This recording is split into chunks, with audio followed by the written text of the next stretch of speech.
international trade, though they postponed privatization of the state-owned sector until the mid-1990s.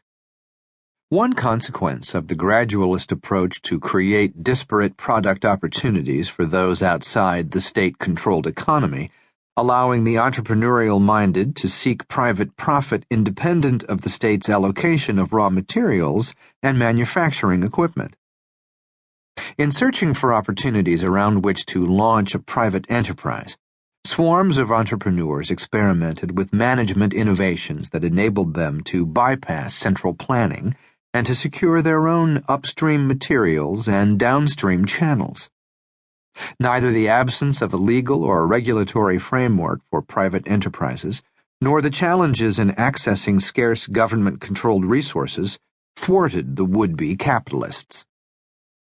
By the time private enterprise finally received constitutional protection in 2004, guaranteeing equal status with government-owned firms, and legal protection in 2007 with China's first property rights law, some 5.5 million private companies were already up and running with 120 million workers.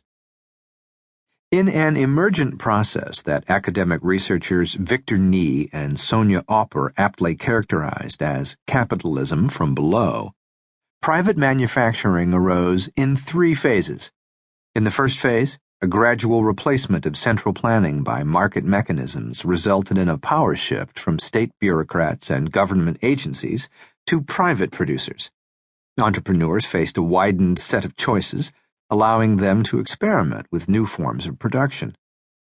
They also informally developed new arrangements for commerce outside the reach of state planning. In the second phase, an expanding free market generated incentives for business innovations as rewards came increasingly from market performance rather than government connections. Now, private capital markets, free labor movements, industrial clusters, and distribution networks of their own making enabled private entrepreneurs to more readily surmount the daunting barriers to market entry.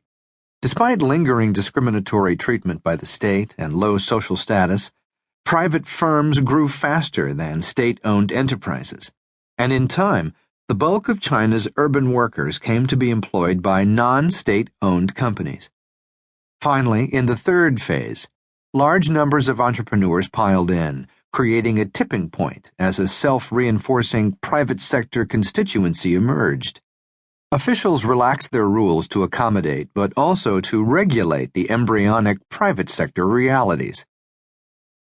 This bottom-up process was by no means easy for those pushing it from below.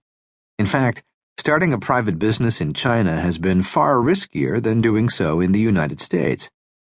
The hazards of business failure are higher in China than in the United States, according to 2 analysts who drew data from China's State Statistical Bureau annual survey of industrial firms.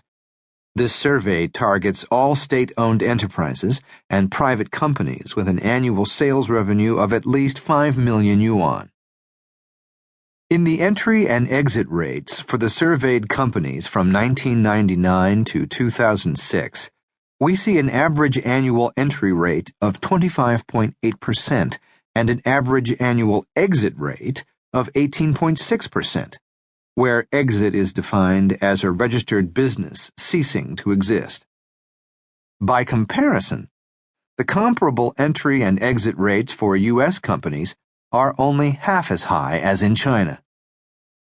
For the period from 1999 to 2011, for instance, one study found that the annual entry and exit rates in the United States were consistently less than 12% and 10%, respectively. Many factors in this early reform era account for the high rate of business failure rate in China, and as we detail below, 4 of these proved particularly problematic: institutional void, anti-business ideology and regulation, political uncertainty, and rent-seeking and windfall profits. These factors point to the barriers and obstacles that the leaders of China's private companies have had to endure and surmount as they worked to create their own management model. Institutional void. The first nettlesome factor was what sociologists often term an